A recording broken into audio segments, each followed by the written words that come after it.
भाइ बहिनीहरू धेरै कतिजनाले सुनिरहनु भएको छ यहाँ लगभग? हामीसँग अहिले 9 जना जोडिनु भएको छ। बाहिर अब फेसबुक चाहिँ लाइभ भएको छ सर। त्यसपछि ए बाहिर गइरहेछ हाम्रो कार्यक्रम। ए हुन्छ सर। हजुर।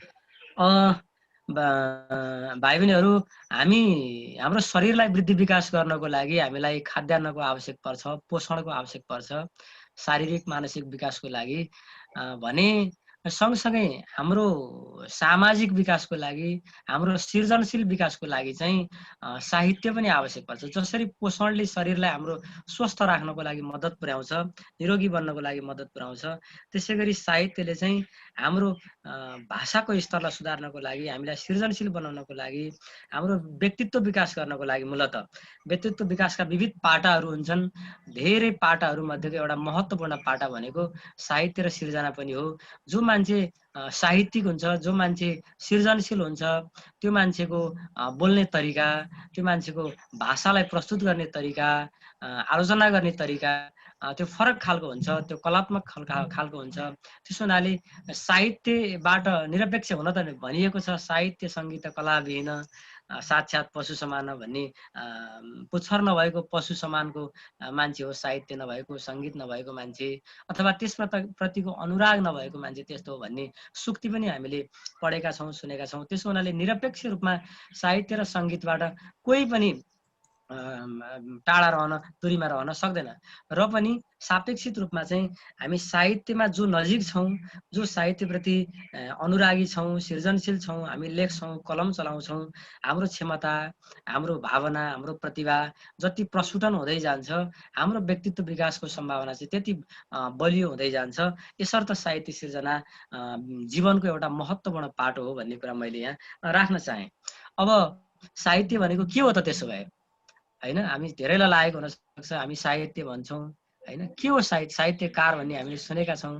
अब मैले बुझेसम्म भाषालाई सरल रूपमा, भाषालाई सपाट रूपमा प्रस्तुत गर्नु नभइकन भाषालाई अलिकति हामीले कलात्मक रूपमा प्रस्तुत गऱ्यौँ भने, भाषालाई अलिकति चमत्कारपूर्ण बनायौँ भने, भाषालाई कोरा भन्दा अलिक फरक खालको बनायौँ, सबैले बोलिरहेको भाषा भन्दा अलिक फरक खालको भाषा जसले बोल्छ हामी त्यसलाई साहित्यकार भनेर बुझ्छौँ।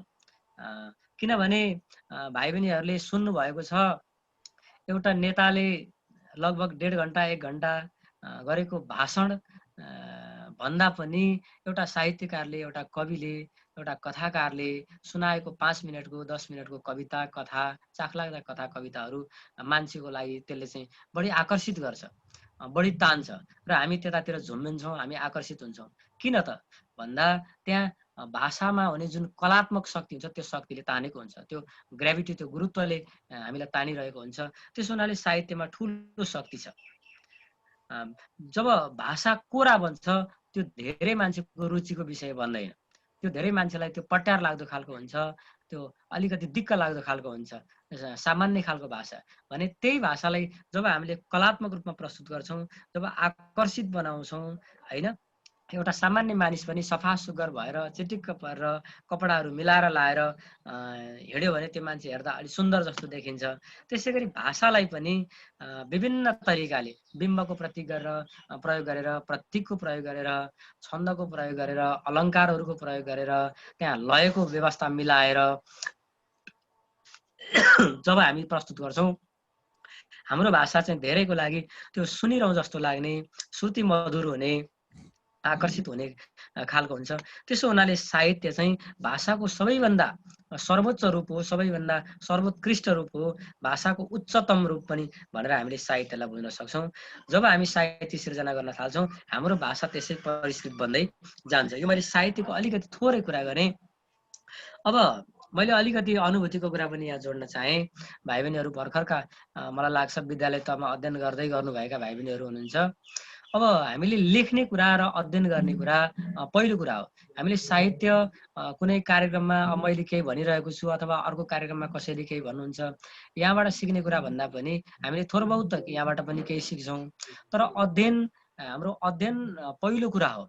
जब हामी अध्ययन गर्दै जान्छौँ, अध्ययनले हामीलाई कस्तो लेख्ने अथवा कसरी लेख्न सकिँदो रहेछ, कसरी प्रस्तुत गर्न सकिँदो रहेछ भन्ने कुरा सिकाइरहेको हुन्छ।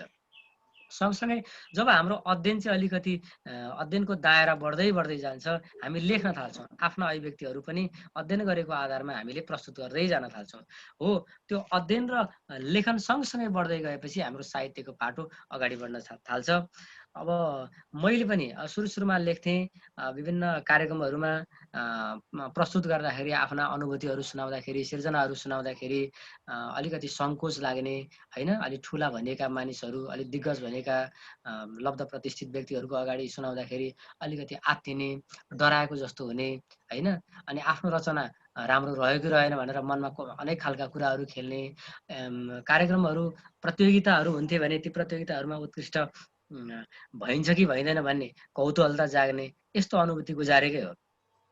र मुख्य कुरा चाहिँ के हो भने हामीले लेख्न नछोड्नु, अध्ययन गर्न नछोड्नु र आफ्नो प्रस्तुतिलाई बिस्तारै सुधार गर्दै परिष्कृत गराउँदै अगाडि बढाउनु नै मुख्य कुरा हो। हामीले एकपटक सुनायौँ, कसैले छि भन्यो अथवा कसैले राम्रो भएन भनेर छोड्ने होइन। हामीले एकपटक सुनायौँ, प्रतियोगितामा उत्कृष्ट भएनौँ, प्रथम द्वितीय तृतीय अथवा सान्त्वना केही भएनौँ भने छोड्ने होइन। प्रथम द्वितीय तृतीय भनेको त त्यो निर्णायकको दृष्टिमा पर्ने मात्रै कुरा हो। निर्णायकले पनि नदेखेको, त्यो जजले पनि महसुस गर्न नसकेको धेरै कुराहरू हामीले सिर्जना गरेका हुन सक्छौँ। त्यस हुनाले हामीले कुनै निर्णयमा परेनौँ, कतै छनौट भएनौँ, हामी उत्कृष्टमा परेनौँ भनेर हामीले लेख्न छोड्यौँ भने हाम्रो सृजनशीलता त्यत्तिकै मर्छ। त्यो एउटा उम्रँदै गरेको पात चाहिँ एउटा बाख्राले खाइदिएपछि अथवा कतैबाट चिमोटेपछि निमोटेपछि छोडिएको जस्तो हुन सक्छ। त्यसो हुनाले हामीले चाहिँ मुख्य कुरा आफ्नो लेखनलाई, आफ्नो क्षमतालाई, आफ्नो भावनालाई, आफ्नो प्रतिभालाई प्रस्तुत गर्नु नै मुख्य कुरा हो। हामी सफल हुनु नहुनु, उत्कृष्ट हुनु नहुनु भनेको तपसिलको कुरा हो, दोस्रो कुरा हो। मुख्य कुरा हामीले साहित्य सिर्जनामा आफू भनौँ न, आफू एक किसिमले दत्तचित्त भएर लाग्ने भइसके पछाडि त्यसमा निरन्तरता दिनु नै मुख्य कुरा हो। र त्यही निरन्तरताको स्वरूप तपाईँहरूको माझ आज मैले यो साक्षात्कार गर्ने, यो साहित्यिक भलाकुसारी गर्ने, तपाईँहरूसँग आफ्नो मनका कुराहरू बाँड्ने, तपाईँहरूको कुरा सुन्ने यो अवसर मिलेको छ। त्यस हुनाले अबको 20 वर्ष पछाडि, अबको 25 वर्ष पछाडि तपाईँहरूले यस्तै कार्यक्रमहरूमा सहभागिता जनाउनु हुनेछ। त्यो केले निर्धारण गर्छ भन्दा तपाईँहरूको निरन्तरताले, तपाईँहरूको लेखनले, तपाईँहरूको अभिव्यक्तिले, तपाईँहरूको प्रतिभाले, क्षमताले, होइन, अभ्यासले त्यसलाई अगाडि बढाउँछ। त्यस हुनाले हामीले लेखन, अध्ययन र त्यसलाई निरन्तरता दिनु नै पहिलो कुरा हो। साहित्यमा यो मैले अलिकति अनुभूतिको कुरा जोडेँ। अब त्यो साहित्य किन लेख्ने त, होइन? साहित्यले हामीलाई के फाइदा पुर्याउँछ? साहित्यमा लाग्दाखेरि, साहित्य सिर्जना गर्दाखेरि हामीलाई हुने लाभ चाहिँ के हो त? हामीले पढ्यौँ भने स्कुलमा गएर पढेपछि वर्षमा हामी पास हुन्छौँ, हामीले धेरै कुराहरू सिक्छौँ, अर्को कक्षामा पुग्छौँ, होइन, थप कुराहरू सिक्दै जान्छौँ, त्यो हाम्रो लाभ हो। त्यसै गरी साहित्यमा लाग्दा हुने लाभ चाहिँ के हो? मैले अघि पनि भने, सबैभन्दा पहिलो कुरा भनेको भाषालाई परिष्कृत र चमत्कारपूर्ण बनाउने। अरूले बोलेको भाषा भन्दा तपाईँले बोलेको भाषा, हामीले बोलेको भाषा आकर्षक हुने, होइन, परिष्कृत बनाउने,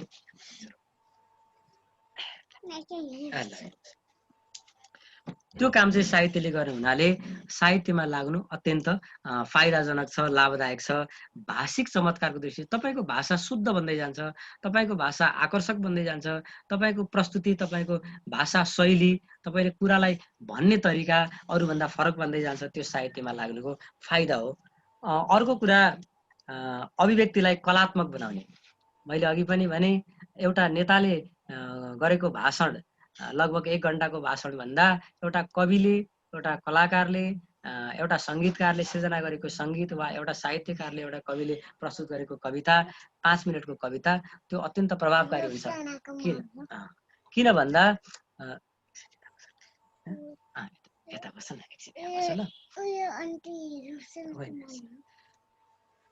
किन भन्दा त्यहाँ भाषाको, त्यहाँ शब्दको चयन हुन्छ, त्यहाँ छरितो शब्दहरूको चयन हुन्छ, आवश्यक शब्दको मात्रै चयन हुन्छ। त्यो शब्दलाई पनि कता अगाडि राख्ने कि पछाडि राख्ने, कुन लयमा सिर्जना गर्ने, त्यो कुरा मिलाइएर त्यहाँ साहित्य कविता सिर्जना गरिएको हुन्छ। त्यसो हुनाले त्यो भाषा चाहिँ कलात्मक हुन्छ, परिष्कृत हुन्छ।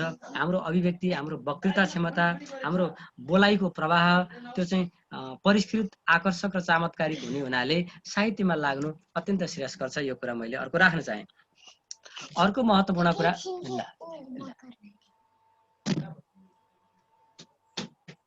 अर्को महत्त्वपूर्ण कुरा के भने जो मान्छे साहित्य क्षेत्रमा लाग्छ, जो मान्छेले सिर्जना गर्छ, जो मान्छेले आफ्नो प्रतिभाहरू प्रस्फुटन गर्दै जान्छ, त्यो मान्छेमा आलोचनात्मक चेतको विकास हुन्छ। हामी मान्छे त्यति बेला हुन्छौँ हामीले कुनै पनि कुराको गुण र दोष छुट्याउनुपर्छ। जसरी हामीले हाम्रा आमाहरूले चामल केलाउँदाखेरि यहाँले देख्नु भएको छ, मैले सामान्य कुरा गरिरहेको छु। चामल केलाउँदाखेरि यो चामल चाहिँ खानको लागि योग्य छ भनेर चामल एक थरी छुट्याउनुहुन्छ हो। त्यसै गरी यो कनिका चाहिँ जाउलो साउलो अथवा अन्य केही बनाउनको लागि दालमा अलि परिवारमा गरिबी आर्थिक अवस्था त्यस्तै छ भने यो दालमा मिसाउनको लागि हुनसक्छ भनेर त्यसलाई छुट्याउनुहुन्छ। अनि बिहा छ भने त्यो बिहालाई चाहिँ छोडाइदियो भने, त्यो बिहालाई छानेर त्यो बिहालाई छोडाइदियो भने त्यसले पनि चामलको काम गर्छ भनेर त्यो पनि छुट्याउनुहुन्छ। अनि ढुङ्गा, काठका टुक्राहरू, अन्य केही कणहरू छ भने त्यसलाई निकालेर फाल्नुहुन्छ।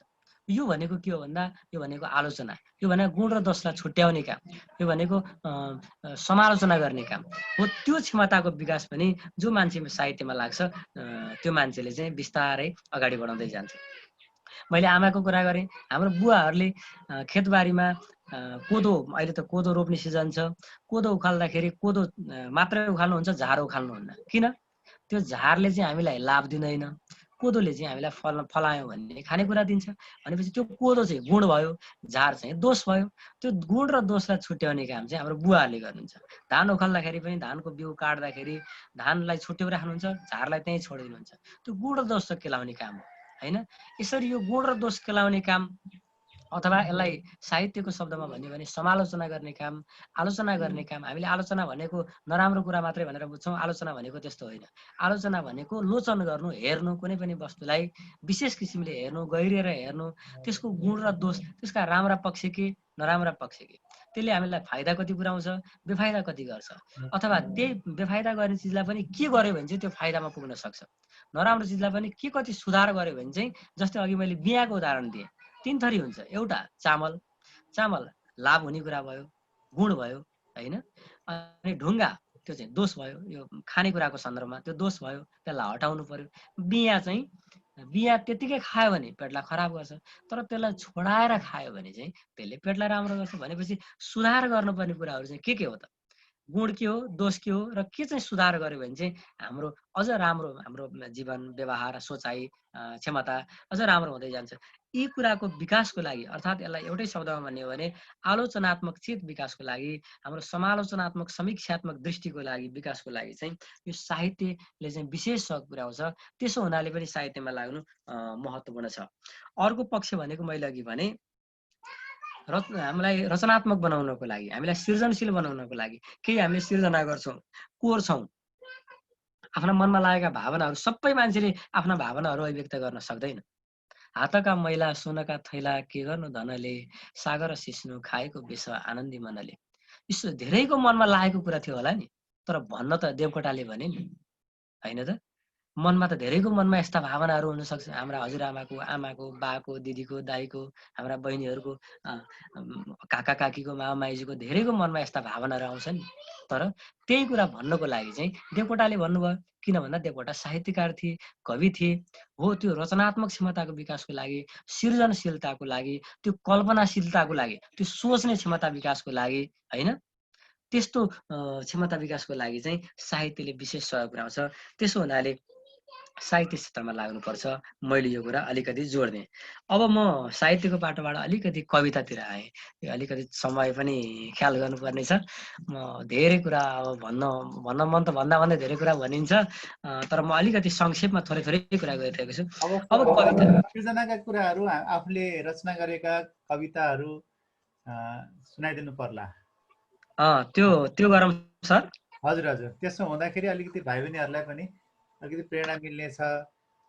आज हामीले सरको छन्द कविताहरू, त्यसको सस्वर वाचन, त्यसको शैली कसरी हजुरले वाचन गर्नुहुन्छ त्यो शैलीलाई पनि भाइ बहिनीहरूले लिनेछन् र त्यसपछि आगामी दिनमा पनि अझ बसेर फेरि छलफल गरौँला। अनि भाइ बहिनीका पनि जस्तै यहाँ मैले देखिरहेको छु, भाइ बहिनीहरूका पनि कुनै रचनाहरू छन् भने म प्रस्तुतिको लागि समय दिनेछु।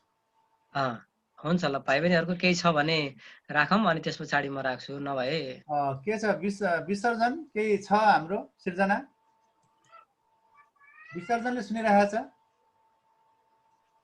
ठिक छ सर, यो दोस्रो चरणमा गरौँला। ठिक छ। विसर्जन सुनिरहेको छ? छ सर, त्यस्तो केही पनि छैन मेरो।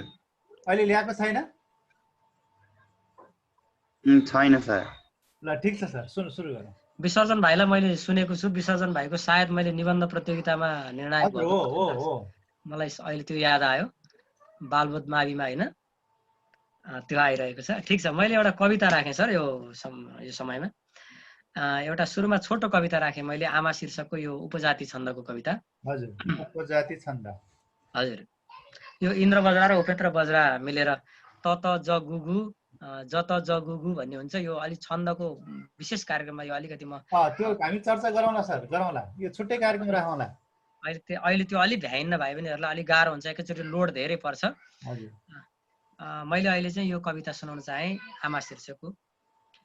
हामी सबैकी ममताकी खानी, आमा छ तिम्रो रसिलो कहानी, सुम्पेर सारा जति हुन्छ माया, कहिले नहट्ने बनिदिन्छ छाया, पीडा लुकाई मुटुको तुनामा, राख्छिन् सजाई मनको कुनामा, पुछेर आँसु खुसी साथ बोल्छिन्, अतृप्त माया नबिराई घोल्छिन्, गाथा छ तिम्रो कहिल्यै नसुक्ने, लाखौं करोडौं दिलधार बग्ने, रित्तिन्न कहिल्यै ममता र प्यार, आमा कसोरी म बनु किनार, आमा कसोरी म बनु किनार। यो कविता राखेँ मैले। यो उपजाति छन्दको कविता। यो छन्दको चाहिँ छन्द भनेको अत्यन्त मिठो। छन्द त्यति गाह्रो कुरा होइन, तर सुरुवातको चरणमा छन्दमा लेख्न खोज्छु, छन्द लेखिहाल्छु भनेर ठ्याक्कै हामफालिहाल्ने भन्दा पनि बिस्तारै लेख्दै गएपछि तपाईँहरूलाई छन्दप्रतिको आकर्षण आफै बढ्दै जान्छ। हामीले सुरुमा अहिले मैले बोलिरहेको कुरा यत्तिकै बोल्न जानेको होइन। सुरुमा आम्मा भनियो होला, बाबा भनियो होला, एक अक्षरको शब्द जानियो होला, ती प्राथमिक तहका गुरुहरूले सिकाउनु भयो।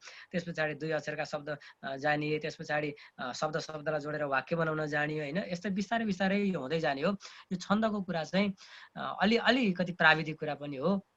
सुरुमा भाइ बहिनीहरूले लय हालेर गाउनको लागि चाहिँ अलि झ्याउरे लयका, लोक लयका, सवाई ढाँचाका विभिन्न खालका लयहरूमा चाहिँ गुनगुनाउनु भयो भने बिस्तारै एउटा अर्को यो सजिलो तरिका चाहिँ के छ भने, छन्द सिकेर कविता लेख्ने होइन कि तपाईँहरूले गुनगुनाउँदै कविता लेख्नु भयो भने चाहिँ सबैभन्दा राम्रो हुन्छ। मैले यहाँहरूलाई सुझाव दिँदाखेरि चाहिँ होइन युक्त सर? हजुर, ठिक हो सर, ठिक हो। गुनगुनाउँदै तपाईँले कविता लेखे पनि, गीत लेखे पनि, मुक्तक लेखे पनि, गजल लेखे पनि मनले गुनगुनाउँदै लेख्दै गर्नुभयो भने चाहिँ त्यो छन्दप्रतिको, त्यो सङ्गीतप्रतिको त्यो मिटर, त्यहाँको लय, गति यति लयप्रतिको त्यो जुन सीमा हुन्छ, संरचना हुन्छ, त्यसमा बिस्तारै तपाईँहरू आफैले तानिँदै जानुहुन्छ। र आज एउटा शब्द मिल्दैन, अक्षर मिल्दैन, रस्व दीर्घ अल्की मिल्दैन, बिस्तारै त्यो आफै फर्ममा आफै मिल्न आउँछ। त्यो माटो चाहिँ इँटाको साँचो खोज्दै गएको जस्तो हुन्छ, इँटाको साँचोले माटो खोजेको जस्तो। अनि पुरुषोत्तम सर, हजुरको गीती सङ्ग्रह मुटु र गीतहरूबाट पनि एउटा सृजना सुनाउ न। हुन्छ सर। मुटु र गीतहरू मैले ठ्याक्कै त्यो किताब चाहिँ यहाँ अगाडि राखिनँ। हजुर, र पनि मैले त्यहाँभित्रको एउटा गीत, सुरुकै गीत सम्झेँ है सर मैले। हुन्छ सर, हुन्छ। मुटु र गीतहरू भित्रको पहिलो गीत सुनाए। आँखामा राखी यो देशलाई म संसार हेरौँला, आँखामा राखी यो देशलाई म संसार हेरौँला, मुटुमा साँची यो माटोलाई म चन्द्र टेकौँला, हो म चन्द्र टेकौँला, मुटुमा साँची यो माटोलाई म चन्द्र टेकौँला, हो म चन्द्र टेकौँला, पौरख मेरो पोखिने पनि यही माटो माथि हो, गौरव मेरो जोखिने पनि यही माटो माथि हो, पौरख मेरो पोखिने पनि यही माटो माथि हो, गौरव मेरो जोखिने पनि यही माटो माथि हो। आँखामा राखी यो देशलाई म संसार हेरौँला, मुटुमा साँची यो माटोलाई म चन्द्र टेकौँला हो, म चन्द्र टेकौँला। नसामा मेरो बग्ने त्यो रगत हिमाली पानी हो, ओठमा मेरो खुल्ने त्यो मुस्कान गुराँसको लाली हो। नसामा मेरो बग्ने त्यो रगत हिमाली पानी हो, ओठमा मेरो खुल्ने त्यो मुस्कान गुराँसको लाली हो। आँखामा राखी यो देशलाई म संसार हेरौँला, मुटुमा साँची यो माटोलाई म चन्द्र टेकौँला, म चन्द्र टेकौँला। मुटुमा साँची यो माटोलाई म चन्द्र टेकौँला हो, म चन्द्र टेकौँला। मिठो, धन्यवाद। अत्यन्त मिठो, अत्यन्त मिठो सरको यो गीति कविता मैले राखेँ गीत। र म केही कुरा अब फेरि राख्न चाहन्छु युक्त सर। हजुर, हुन्छ सर, राखौँ। हाम्रो अरुण सर पनि राख्दै गर्दा चाहिँ अलिक सजिलो होला जस्तो पनि लाग्यो। हजुर, हाम्रो जनप्रिय माध्यमिक विद्यालयका पूर्व प्रधानाध्यापक, पेसाले उहाँ वकिल, साहित्य क्षेत्रमा पनि लामो समयमा उहाँको अत्यन्त चाहिँ महत्त्वपूर्ण कृतिहरू पनि प्रकाशित भएको छ। हामीलाई पनि अत्यन्तै प्रेरणा दिनुहुने आदरणीय गुरु अरुण कुमार खतिवडा सर पनि हाम्रो कार्यक्रममा उपस्थित हुनुभएको छ। म अरुण सरलाई धेरै धेरै स्वागत गर्छु। सर, हजुरलाई। अरुण सर, नमस्कार। मेरो पनि नमस्कार गरेँ। मेरो आदरणीय गुरु हुनुहुन्छ उहाँ, जो अहिले सरले नाम लिनुभएको छ, उहाँले मलाई पढाउनु भएको पनि हो, मेरो गुरु हुनुहुन्छ। गुरु पनि कार्यक्रममा आउँदा मलाई ज्यादा खुसी लागेको छ। मैले पनि हार्दिक स्वागत तथा नमस्कार गरेँ सरलाई। हुन्छ सर, सुरु गरौँ। अब म अलिकति अघि साहित्यको कुरा अलिकति मैले गरेँ, अब कवितातर्फमा आएँ। कविता साहित्यका 4वटा विधा छन्, कविता, आख्यान, नाटक, निबन्ध। आख्यान भनेको कथा, उपन्यास, आख्यान अन्तर्गत पर्छ। घटनाको सिलसिलामा प्रस्तुत गरिएको जुन रचनाहरू हुन्छ त्यो चाहिँ आख्यान अन्तर्गत पर्छ। त्यो सानो र ठुलो आकारमा हुन्छ। निबन्ध यहाँहरूलाई थाहा छँदैछ, यहाँहरूले निबन्ध पढ्नु भएको छ। त्यसै गरी नाटक विभिन्न पात्रहरूको प्रयोग गरेर कुनै विषयवस्तुमा आधारित भएर गरिने जुन जीवन जगतको अनुकरण हुन्छ त्यो नाटक हो भने कविता चाहिँ साहित्यको 4वटा विधा मध्ये सबैभन्दा पुरानो सर्वप्राचीन विधा हो। मानव सभ्यताको विकास भएदेखि यता सबैभन्दा पहिला विकास भएको साहित्यको विधा भनेको कविता हो। त्यो हामीले सबैभन्दा पुरानो ग्रन्थ ऋग्वेद सम्म पनि पुग्यौँ भने त्यो ऋग्वेदका ऋचाहरूलाई पनि कविताको आधारको रूपमा हामीले पाउन सक्छौँ, पृष्ठभूमिको रूपमा पाउन सक्छौँ। अब कविता चाहिँ त्यो साहित्यका 4वटा विधा मध्ये पनि सर्वप्रभावी विधा हो। मैले अघि पनि भने कविता थोरै शब्दमा धेरै भन्ने, अर्थात् बिन्दुमा सिन्धु अटाउन सक्ने शब्द त्यहाँ अत्यन्त मितव्ययी हुन्छ, छरितो हुन्छ, थोरै हुन्छ हैन। त्यहाँ धेरै शब्दहरूको भिड हुँदैन, थोरै शब्द हुन्छ, तर त्यसले ठुलो प्रभाव राख्ने, चमत्कार सिर्जना गर्ने हैन, त्यसले ध्वनन गर्ने, अर्थात् त्यसले मान्छेलाई चाहिँ एक खालको भाव पैदा गर्ने काममा चाहिँ विशेष भूमिका खेल्ने हुनाले कवितालाई चाहिँ म चाहिँ विशेष गरी साहित्यको सबैभन्दा बढी प्रभावशाली विधाको रूपमा म लिन्छु। यसका उपविधाहरू छन् गीत, गजल, मुक्तक, हाइकु हैन, यस्ता धेरै। अनि लामा कविता, छोटा कविता, अलि लामा कवितामा पनि खण्डकाव्य, महाकाव्य हैन, आर्ष काव्यहरू धेरै कविताका रूपहरू हुन्छन्। जे होस् साहित्यका धेरै 4वटा विधा मध्ये सबैभन्दा महत्त्वपूर्ण विधा भनेको चाहिँ कविता हो। कविता छोटो आकारको चाहिँ फुटकर कविता र यी गजलहरू गीतहरू हुन्छन् भने मझौला आकारको चाहिँ खण्डकाव्य हुन्छ। लामो आकारको कविता लेखियो भने चाहिँ त्यो महाकाव्य हुन्छ। मैले विशेष गरी अलिकति यहाँ फुटकर कविताको बारेमा अथवा सानो रूपका कविताको बारेमा चाहिँ अलिकति बोल्न गइरहेको छु। अब यो कविता चाहिँ गद्य र पद्य गरेर दुई प्रकारको हुन्छ। कवितालाई अघि मैले जो प्रस्तुत गरेँ गीति कविता र त्योभन्दा अगाडिको एउटा आमा शीर्षकको कविता, यो चाहिँ पद्य कविता हो।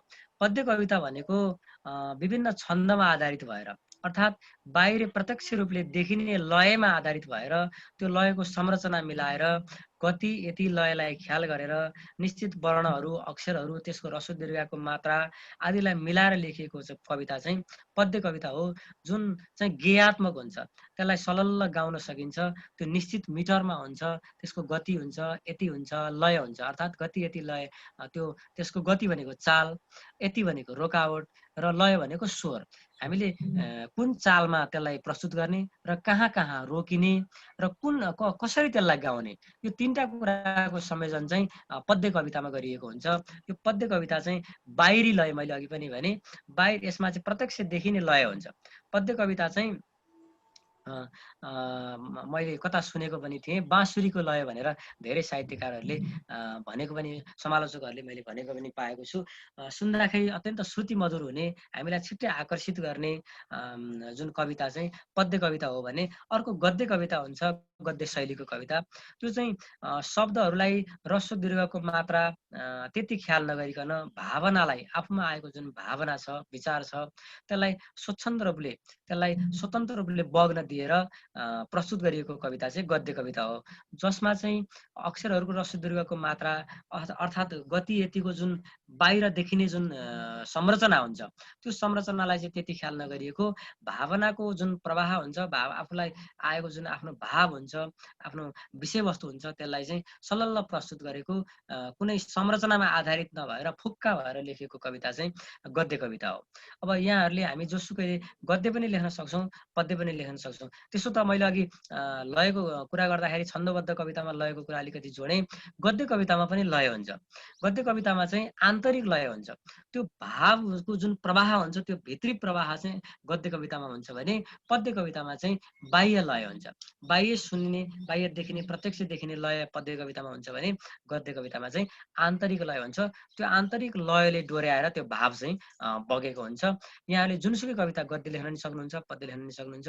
सुरुवाती चरणमा यहाँहरूलाई गाह्रो भयो भने गद्य लेख्नु भए पनि हुन्छ, होइन पद्य लेख्छु जस्तो लाग्यो भने पद्य कविताको लागि चाहिँ अर्थात् छन्दबद्ध कविताको लागि चाहिँ सुरुमै हामीले शास्त्रमा लेखिएका छन्दहरू अर्थात् शास्त्रीय छन्दका कविताहरू भन्दा पनि हाम्रो लोक गाउँघरतिर गुनगुनाउने लोकजीवनका लयहरू, झ्याउरे लय, सबाईका लय, बालुरी लय, होइन विभिन्न खालको यो सजिलो लयहरूमा चाहिँ लेख्न थाल्यौँ भने हामीलाई सजिलो हुन्छ।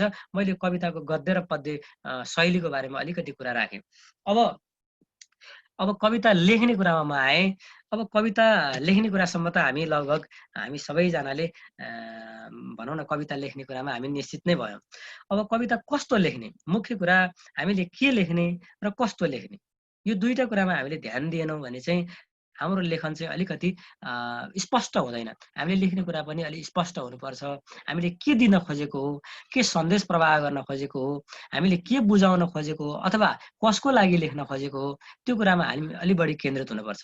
अब यसको लागि चाहिँ हामीले के ध्यान दिने भने हामीले त्यो जटिल शब्दहरू अथवा जटिल सिद्धान्तका कुराहरू, कवितासँग सम्बन्धित मतमतान्तरका कुराहरू भन्दा पनि हामीले कविता लेख्दा हाम्रो गाउँ समाज कसरी बाँचिरहेको छ, हाम्रो गाउँ कस्तो छ, हामीले भोगिरहेको समाज कस्तो छ, समय कस्तो छ, त्यहाँ कस्ता कस्ता मानिसहरू छन्, हाम्रो सेरोफेरो कस्तो छ, त्यो सेरोफेरो त्यत्तिकै त्यस्तो भएको हो कि अथवा त्यस्तो हुनुको कारणहरू केही छ। जस्तै समाजमा हामीले हेऱ्यौँ भने विभिन्न खालका मानिसहरू हुन्छन्, कोही फटाहा हुन्छन्, कोही जाली हुन्छन्, भ्रष्ट हुन्छन्, अपराधी हुन्छन्, तस्कर हुन्छन्, पापीहरू हुन्छन् भने कोही सज्जन हुन्छन्, असल मानिसहरू हुन्छन्, महान मानिसहरू हुन्छन् एकातिर। अर्कोतिर कोही निरन्तर श्रम गरिरहने मान्छेहरू हुन्छन्, काम गर्छन्, सधैँभरि काम गर्छन् हैन, कुनै न कुनै क्षेत्रमा काम गर्छन्, शिक्षण गर्छन्, वकालत गर्छन्, पसिना बगाउँछन्, खेतबारीमा हलो जोत्ने काम गर्छन्, कोदाली खन्छन्, भारी बोक्छन् हैन। विभिन्न किसिमका काम गर्ने एउटा तबका हुन्छ, एक खालको मानिसको समूह हुन्छ भने अर्को चाहिँ काम नगर्ने, सकभर बस्ने, अर्थात् काम नगरिकन अरूको काम, अरूको श्रमलाई चाहिँ मिलाएर यताउति मिलाएर आफू खाने, सुखको जिन्दगी बाँच्ने हैन, विलासी जिन्दगी बाँच्ने, यस्तो खालको समुदाय हुन्छ भने अब मानिसको संख्या चाहिँ कसरी विभक्त भएको छ भन्दा धेरै मानिसहरू चाहिँ श्रम गर्नेछन्, काम गर्नेछन्, पसिना बगाउनेछन् हैन, मेहनत गर्नेछन्। संसारमा अरबौं मानिसहरू छन्। मैले अघिल्लो कार्यक्रमहरुमा पनि सायद भाइ बहिनीहरु कति जोडिनु भएको थियो, जनप्रियले गरेको अर्को कार्यक्रममा पनि राखेको थियो यो कुरा। धेरै संसारमा अरबौं 7औं अरब भन्दा बढी मानिसहरू छन्। ती मानिसमध्ये अरबौं 6 अरब भन्दा अरब 7 अरब चान्चुन मानिसहरू सधैँभरि काम गर्छन्। तर केही सीमित मान्छेहरू छन्, ती अरबौं मानिसहरूलाई हाड घोटाएर काम गराएर उनीहरूले गरेको कामको प्रतिफल घुमाउरो तरिकाबाट लुकेर छिपेर त्यसलाई अनेक तरिकाबाट त्यसको फल चाहिँ आफूले लिएर काम नगरिकन खाने वर्ग छ। त्यस्तो वर्गलाई शोषक वर्ग भनिन्छ। अर्को जो काम गर्ने र फल आफूले नपाउने वर्गलाई चाहिँ शोषित वर्ग भनिन्छ। त्यो शोषित वर्गको समूह चाहिँ संसारमा ठूलो छ। ती ठूलो समूहको लागि चाहिँ हामीले सिर्जना गर्न थाल्यौं भने त्यो ठूलो समूहकोलाई कसरी उनीहरुको जिन्दगी चाहिँ अलि उज्यालोतिर लाने, अलि सुखतिर लाने, अलिकति त्यो दुःखको भासबाट उनीहरुलाई कसरी माथि उठाउन सकिन्छ भनेर त्यो कुरामा चाहिँ हामी केन्द्रित भएर चिन्तित भएर लेख्यौं भने चाहिँ हाम्रो रचना, हाम्रो सिर्जना, हाम्रो कविता, हाम्रो कथा, हाम्रो निबन्ध अथवा हाम्रो नाटक चाहिँ त्यो धेरै समुदायको लागि महत्त्वपूर्ण हुन्छ। उनीहरुलाई त्यसले विशेष प्रभाव पार्छ। उनीहरुले त्यहाँ केही आशाका किरणहरू देख्छन्, केही बाटोहरू देख्छन्, केही उज्यालो कुराहरू देख्छन्, केही सुखको संकेतहरू देख्छन्। हो त्यो समुदायलाई, त्यो वर्गलाई, त्यो ठूलो आम मानिस जसलाई भुइँ मान्छे भनिन्छ, जसलाई ठूला मानिसहरूले गर्दैनन्, त्यस्तो मान्छेको पक्षमा चाहिँ हामीले लेख्नुपर्छ। यो सन्दर्भमा मैले अलिकति यो कुरा किन राख्न चाहे भन्दा लेखकहरूले, साहित्यकारहरूले यो कुरामा स्पष्ट भएनौं भने हामीले लेखेको रचनाले चाहिँ कसलाई फाइदा पुर्याइरहेको छ, हामीले लेखेको रचनाले को चाहिँ बढी उद्वेलित भइरहेको छ त्यो, अथवा कसलाई प्रभाव पारिरहेको छ त्यो रचनाले, अथवा त्यो रचनालाई प्रयोग गरेर को चाहिँ माथि उठिरहेको छ हैन, त्यसले रचना पढेर कसको जिन्दगी चाहिँ कतातिर गइरहेको छ, यो कुरामा हामी सचेत हुनैपर्छ लेखकले। मैले यो सन्दर्भमा अर्को कुरा राख्न चाहे, भाइ बहिनीहरुलाई एउटा रमाइलो मैले प्रसंग पनि सुनाउन चाहे। रसिया भन्ने, रुस भन्ने देश भाइ बहिनीहरुले सुन्नु भएको छ। रुस भन्ने देशमा चाहिँ एकजना बालक काम गरिबीले गर्दाखेरि, अभावले गर्दाखेरि समस्या भएर पढ्न नसक्ने एकजना, पढ्न नपाएका एकजना बालक रहेछन्। उनी चाहिँ काम गर्ने सिलसिलामा कबाडी खानामा काम गर्न पुगेछन्। पढ्नको लागि पढ्न अत्यन्तै रहर लाग्यो, तर पढ्नको लागि पैसा थिएन। पैसा नभएपछि पढ्न नपाएको हुनाले उनी कबाडी खानामा काम गर्न पुगेछन्। त्यो कबाडी खानामा चाहिँ मालिकले खटाएको कामहरू गर्ने, त्यो टुटे फुटेका माल सामानहरू मिलाउने, आएका त्यो गोदाममा आएका सामानहरूलाई मिलाउने, तह लगाउने, अर्कोतिर राख्ने, यस्तो काम गर्दै रहेछन्। गर्दा गर्दै त्यो कबाडी खानामा चाहिँ उनले किताबहरू भेटेछन्। जति बेला उनी बिस्तारै त्यो त्यहाँ लिएको पारिश्रमिकले चाहिँ स्कुल पढ्न जान थालेका, अलि शिक्षा आर्जन गर्न थालिसकेका थिए। अनि त्यो कबाडी खानामा चाहिँ धेरै किताबहरू, थोत्रो काम नलाग्ने भनेर मिल्काइएका किताबहरू त्यहाँ थुप्रिएका रहेछन्, आएका रहेछन्। अनि त्यो किताब यसो हेरेछन् उनले, त्यो किताब त कबाडी खानाको लगभग धेरै किताबहरू त्यो बालकले बिस्तारै पढिसकेछ। पढिसके पछाडि त्यो जुन साहित्य, त्यो समाज त्यति बेलाको त्यहाँ साहित्यका कुराहरू पनि त्यो किताबहरूमा थिए। त्यो साहित्य उनले पढेपछि उनलाई के लागेछ भने उनले बाँचिरहेको, उनले भोगिरहेको, उनको वरपरको जुन रुस देशभरिको समाज जस्तो छ त्यो साहित्य चाहिँ त्यस्तो थिएन। त्यहाँ लेखिएको साहित्य चाहिँ त्योभन्दा फरक खालको थियो। काल्पनिक साहित्य, अर्कै खालको आदर्शको साहित्य, उनको समाज जे भोगिरहेको थियो, उनको देश जस्तो थियो, त्यहाँका मानिसहरूले जस्तो जीवन भोगिरहेका थिए, अर्थात् त्यो बालकले जस्तो जीवन भोगिरहेको थियो, त्यस्तो जीवनको कथा चाहिँ त्यो साहित्यमा थिएन। त्यहाँ अन्य अर्कै खालको कुराहरू, काल्पनिक कुराहरू, उडन्ते कुराहरू, जासुसी कुराहरू, त्यस्ता खालका कुराहरू चाहिँ त्यो साहित्यमा उनले भेटेपछि उनलाई के लाग्यो भने ओहो, साहित्य त लेखिएको रहेछ, तर मान्छेले भोग्ने, मान्छेले बाँचिरहेको, मान्छेले भोगिरहेको जुन यथार्थ साहित्य चाहिँ लेखेकै रहन्छ, त्यस्तो पो लेख्न पर्ने रहेछ भन्ने उनलाई लाग्यो। र उनले अध्ययन गर्दै गएपछि बिस्तारै सिर्जना गर्न थाले। मैले अघि नै सुरुमा अध्ययन र सिर्जनाको लेखनको कुरा जोडेको थिएँ। बिस्तारै सिर्जना गर्न थाले। उनको सिर्जना बिस्तारै परिष्कृत हुँदै खारिँदै गयो र पछि गएर उनले लेखेको रचना, उनले लेखेको कृतिहरू, उनले लेखेको विभिन्न किताबहरू, पुस्तकहरू संसारभरि, उनको देशमा मात्र होइन संसारभरि प्रसिद्ध हुन थाल्यो। भाइ बहिनीहरूले पनि पढ्नुभएको होला, उनको किताब आमा भन्ने उपन्यास सुन्नुभएको होला। त्यो बालकको नाम म्याक्सिम गोर्की भन्ने थियो। मैले यो प्रसङ्ग किन राख्न चाहेँ भने हामीले लेखिरहँदाखेरि हाम्रो समाज कस्तो छ, त्यो समाज त्यसो हुनुको कारण के हो र त्यो समाजलाई बदल्न सकिन्छ कि सकिँदैन। जस्तै हाम्रो शरीरमा घाउ आयो भने घाउ आउनुको कारण हुन्छ, घाउ त्यतिकै आउँदैन है, खटिराहरू आउनुको कारण हुन्छ। हो, त्यो खटिराहरू आउनुको कारणहरू पत्ता लगाउने र खटिराहरू आउने कारणहरूलाई हामीले निमित्यान्न पार्न सक्यौँ भने, अर्थात् खटिरालाई पनि निचर्नुपर्छ। खटिरालाई निचर्न सक्यौँ भने हाम्रो शरीर स्वस्थ हुन्छ, त्यसले सङ्क्रमण हुन पाउँदैन, शरीरका अन्य भागहरू बिग्रन पाउँदैन। त्यो घाउलाई कसरी निचरेर त्यसका पिप रगतहरू फाल्ने, यी कुरामा ध्यान दियौँ भने हाम्रो शरीर स्वस्थ हुन्छ। त्यसै गरी समाजका घाउहरू के हुन्, देशका घाउहरू के हुन्, समाजका विकृतिहरू के हुन्, नमिलेका कुराहरू के छन्, त्यो नमिल्नुका कारणहरू के हो, हरेक कुराको कारण हुन्छ। त्यो हरेक कुराको कारण जसले खोतल्छ त्यो साँच्चै नै साँचो अर्थको लेखक, साँचो अर्थको सर्जक, साँचो अर्थको साहित्यकार भन्छ। कतिपयले भन्छन् साहित्य भनेको समाजको दर्पण हो। समाजको दर्पण पनि हो, समाजको यथार्थ दर्पण भनेको जुन ऐना बिम्ब हो, त्यो समाजको ऐना पनि हो साहित्य। तर ऐना मात्रै साहित्य होइन, ऐनाले चाहिँ बाहिरी रूप मात्रै देखाउँछ। ऐनाले हाम्रो शरीरको नाक कस्तो छ, आँखा कस्तो छ प्रत्यक्ष देखाइदिन्छ, तर हाम्रो शरीरभित्र आन्द्राको अवस्था कस्तो छ, आमाशय कस्तो छ, हाम्रो लिभरले कति काम गरिरहेको छ, कलेजोले, हाम्रो मृगौलाहरू कति काम गर्ने अवस्थामा छन् कि छैन, यी कुराहरू ऐनाले देखाइँदैन। त्यसको लागि हामीले सर्जरी गर्नुपर्ने, भिडियो एक्सरे गर्नुपर्ने होइन, त्यस्तो हुन्छ। हो, त्यसो हुनाले साहित्यकारले चाहिँ, साँचो अर्थको लेखक साहित्यकारले चाहिँ समाजका भित्री केस्राहरूलाई पनि आफू बसेको, आफूले भोगेको, हाम्रो वरिपरिको सेरोफेरोलाई, पाखा पखेरालाई, गाउँ पर्वतलाई, सबैतिरको समाजलाई चाहिँ, आम मान्छेहरूको भित्री अवस्थालाई चाहिँ मजासँग खोतल्ने, अध्ययन गर्ने, पढ्ने भनेको पुस्तक पढ्ने मात्रै होइन, समाज पढ्ने होइन। मैले प्रसङ्ग अलिकति राख्न चाहेँ। चीनका एकजना महान नेता माओ त्से-तुङले आफ्नो छोरालाई चाहिँ अध्ययन गरिसके पछाडि बाबु तैँले पढेकै रहन्छस्, तैँले त पढ्नको लागि समाजमा जानुपर्छ भनेर गाउँमा पठाइदिएका थिए भन्ने कुरा मैले पढेको थिएँ। त्यस्तै हामीले किताब मात्र होइन, त्यो समाजलाई पढ्ने र त्यो समाज त्यसो हुनुको कारण के हो र त्यो समाजलाई कसरी बदल्न सकिन्छ, त्यो समाजलाई कसरी अगाडि बढ्न सकिन्छ, समाजका घाउ छन् भने त्यो घाउलाई कसरी निर्मूल गर्ने, त्यो घाउको उपचार कसरी गर्ने, यसका विधिहरू हुन्छन्। त्यो विधिहरू थाहा पाउनको लागि हामीले धेरै समाजको अध्ययन गर्नुपर्छ, पढ्नुपर्छ। त्यो कुरामा चाहिँ हामी सचेत भएर हामीले लेख्न थाल्यौँ भने हाम्रो साहित्य आज मात्रै होइन, हेर्नुहोस् आजभन्दा लगभग 50-60 वर्ष अगाडि लेख्ने कवि साहित्यकार त धेरै थिए नि। त्यति बेला पनि 1-2 जनाले मात्रै लेख्ने भने त्यति बेला पनि सयौं मान्छेहरूले लेख्थे। तर किन हामी भुपी शेरचनकै नाम, हामी युद्धप्रसाद मिश्रकै नाम, अथवा पारिजातकै नाम, अथवा देवकोटा लक्ष्मीप्रसाद देवकोटाको नाम मात्रै हामी मोटामोटी हामी पढ्छौँ, सुन्छौँ, उनको कृतिहरूको बारेमा हामी चर्चा गरिएको पाउँछौँ? किन त भन्दा खास साहित्यकारहरू, खास लेखकहरू मात्रै पछिसम्म बाँच्छन् जसले चाहिँ आफ्नो समाजलाई राम्रोसँग अध्ययन गरेको हुन्छ, राम्रोसँग पढेको हुन्छ। त्यो कुरामा चाहिँ हामीले ध्यान दिनुपर्छ जस्तो लाग्छ।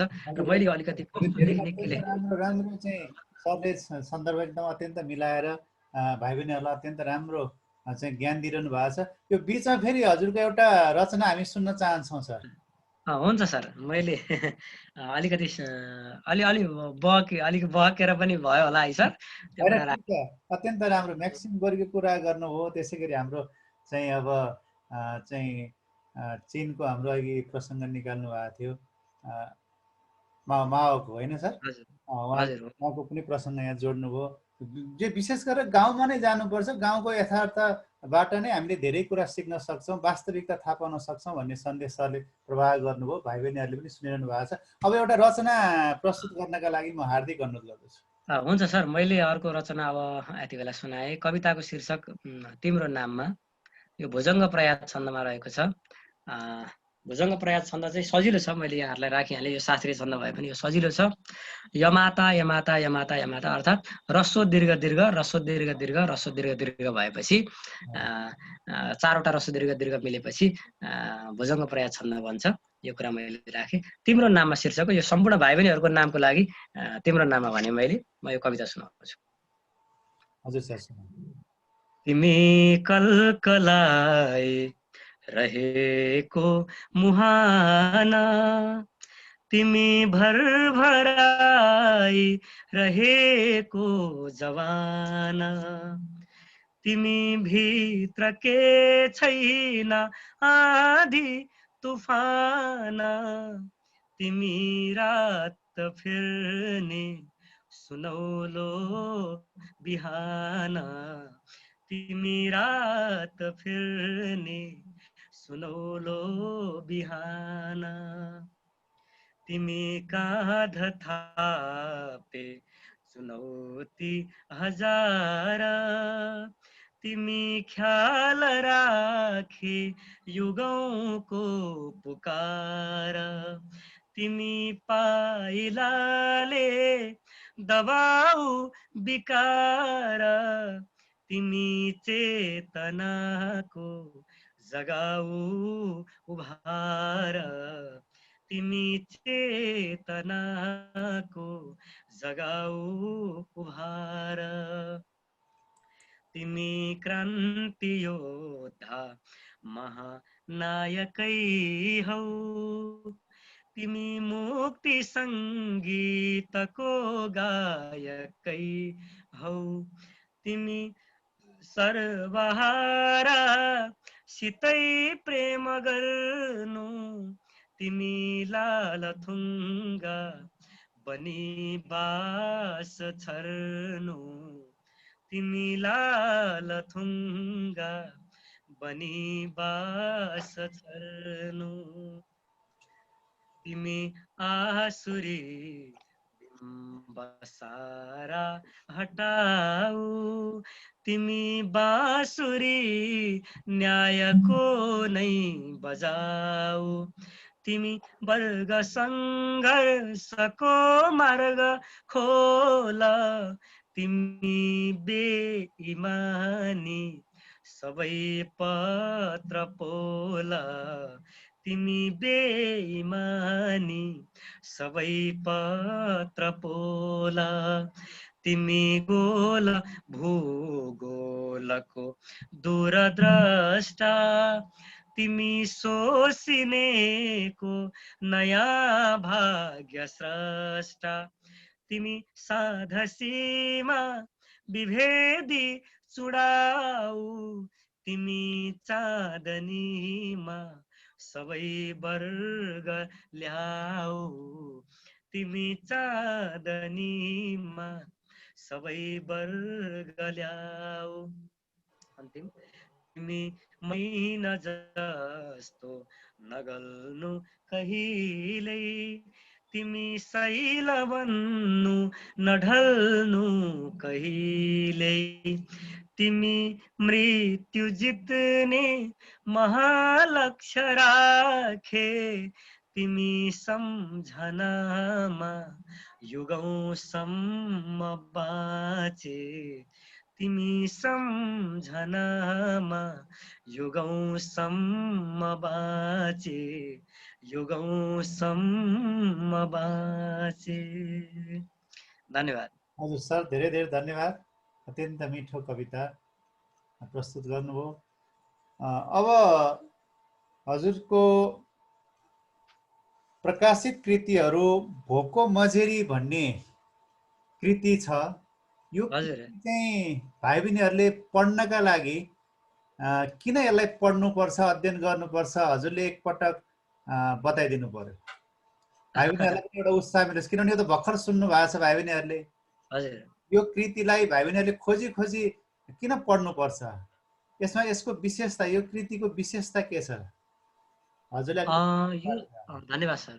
यो कृति चाहिँ लगभग झन्डै झन्डै 8-9 वर्ष अगाडि 68 सालमा 9 वर्ष अगाडि प्रकाशित भएको कृति हो।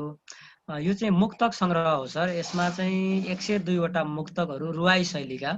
मुक्तक भनेको अत्यन्तै छोटो, कविताको अत्यन्तै छोटो रूप हो, जुन 4 लाइनदेखि विभिन्न लाइनमा, अब भनौँ न बढी लाइनमा पनि लेख्न सकिन्छ। तर विशेष गरी पछिल्लो समय धेरै रुचाइएको यो रुवाई शैलीको मुक्तक चाहिँ, रुवाई शैलीलाई चाहिँ मुक्तक भनेर अहिले भनौँ न चर्चा परिचर्चा भएको पाइन्छ, र मैले त्यही रुवाई शैलीलाई प्रयोग गरेर लेखेको मुक्तकहरू चाहिँ यसमा समाविष्ट भएका छन्। त्यसमा 102 वटा मुक्तकहरू रहेका छन्।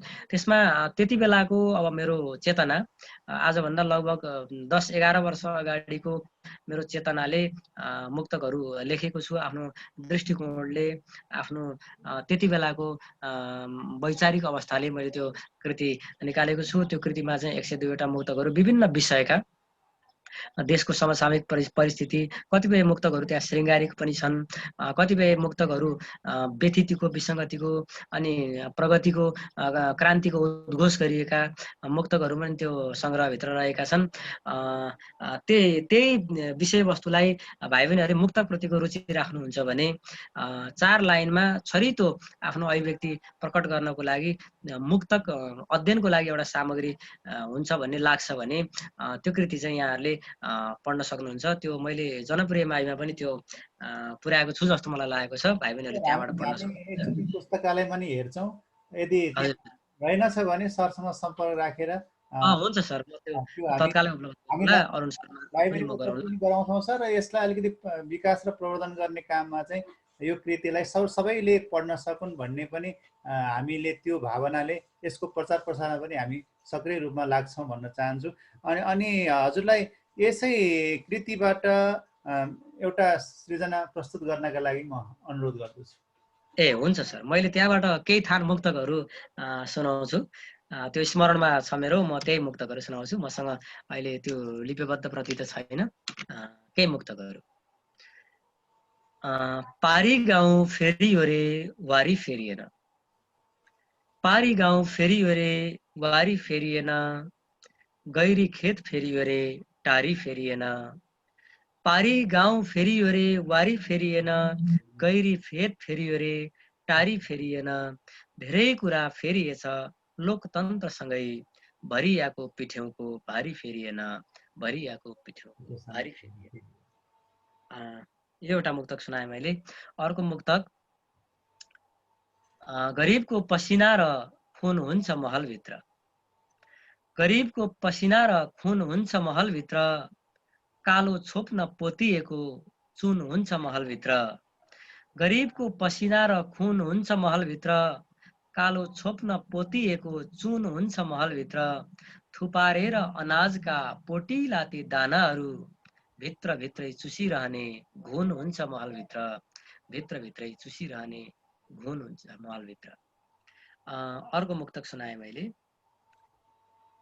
झुल सरी झ्याल बोक्ने नाना देख्छु अझै, झुल सरी झ्याल बोक्ने नाना देख्छु अझै, ती हुनमै ऐना हेर्ने खाना देख्छु अझै, झुल सरी झ्याल बोक्ने नाना देख्छु अझै, ती हुनमै ऐना हेर्ने खाना देख्छु अझै, कसको लागि आयो हजुर यहाँ गणतन्त्र, ओतभित्रै शीत खस्ने छाना देख्छु अझै, ओतभित्रै शीत खस्ने छाना देख्छु अझै।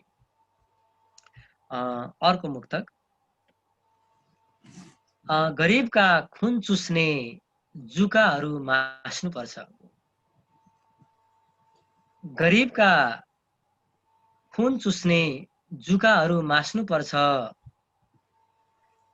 ढाडिएका जुकालाई नुन चुक टाँस्नुपर्छ, उठौँ सर्वहारा सबै हथौडा हँसिया बोकी, हाँगा होइन शोषकको जरै अब तास्नुपर्छ, हाँगा होइन शोषकको जरै अब तास्नुपर्छ। अर्को मुक्तक सुनाएँ मैले। अहिले मैले स्मरणमा यति रह्यो सर, मैले यति। होइन, ठिक छ, अत्यन्त राम्रो। गरिबीबाट प्रताडित भएका सामान्य जनताहरूको दिनचर्या अझै पनि फेरिन सकेका छैन। हामी लोकतन्त्रका कुरा गर्छौँ, गणतन्त्रका कुरा गर्छौँ, विभिन्न दर्शनका कुरा गर्छौँ, सिद्धान्तका कुरा गर्छौँ। आज पनि गरिबी नै छ। कतिपय मानिसहरू आज पनि विभिन्न सेवा र सुविधाबाट वञ्चितै छन्।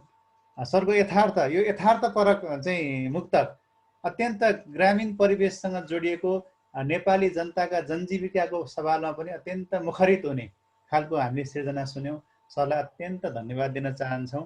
अन्तिम मैले पनि फेरि गुनगुनाएँ, ओतभित्र शीत खस्ने छानो देख्छु अझै, ओतभित्र शीत खस्ने छानो देख्छु अझै, किनभने अझै पनि छानाहरू मजबुत भइसकेका छैनन्।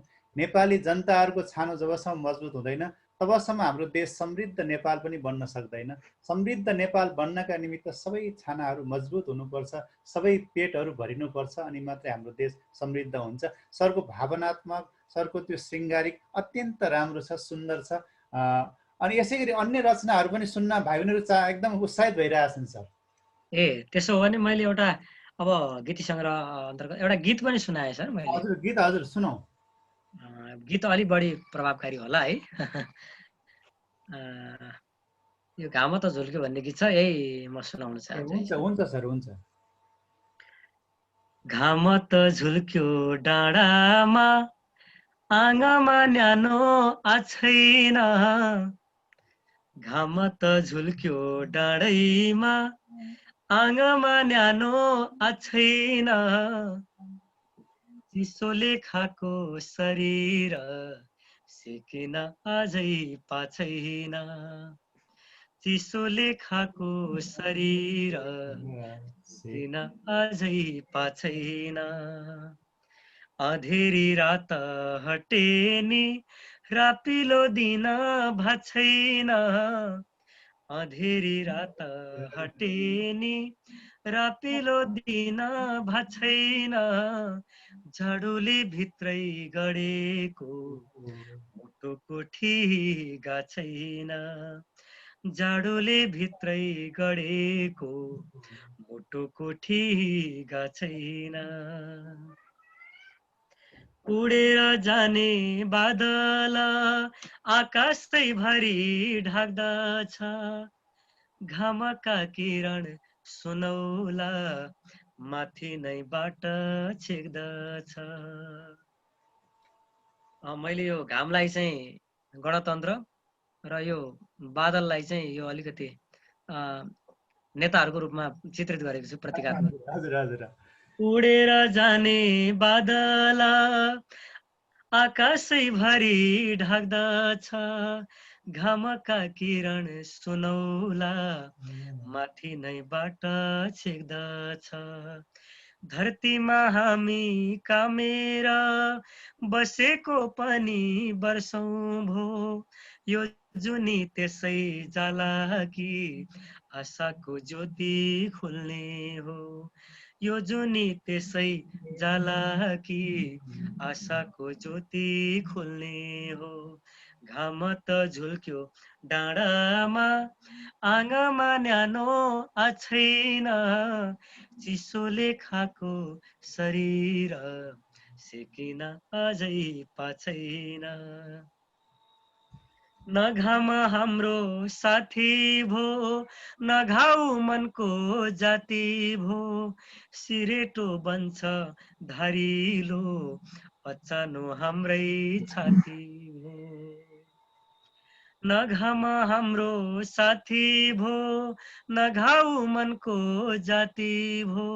सिरेटो बन्छ धारिलो, अचानो हाम्रै छाती भो। बरफ जस्तै जमेको जति यो पीडा बल्झिन्छ, मनको भित्री कुनामा त्यति नै आगो सल्किन्छ। मनको भित्री कुनामा त्यति नै आगो सल्किन्छ। घाम त झुल्क्यो डाँडैमा, आँगामा न्यानो आछैन, चिसोले खाको शरीर सेकिन अझै पाछैन। अँधेरी रात हटे नि, रापिलो दिन भाछैन, जाडोले भित्रै गडेको मुटुको ठिगा छैन। जाडोले भित्रै गडेको मुटुको ठिगा छैन। हजुर, अत्यन्त अत्यन्त सुन्दर, अत्यन्त सुन्दर, अत्यन्त कर्णप्रिय। सरलाई धेरै धेरै धन्यवाद। अब हामी कार्यक्रमको अन्तिम चरणमा पनि छौँ सर। हामी दोस्रो चरणमा भाइ बहिनीहरूका केही सृजनाहरू छन् भने म लिन चाहन्छु। हामीसँग हिजो हाम्रो सृजनाले एउटा गीत गाउँदै थिइन् र बिचमा उनको गीतमा कस्तोसँग सुनिसकेका थिएन। आज पुरुषोत्तम सर पनि कार्यक्रममा हुनुहुन्छ, बहिनीको सृजना पनि सुन्ने एउटा अवसर पनि मिल्यो। म सृजना सुनिरहेको छ? हजुर सर। आज चाहिँ गीत सुनाइदिनु पर्यो। हस् सर।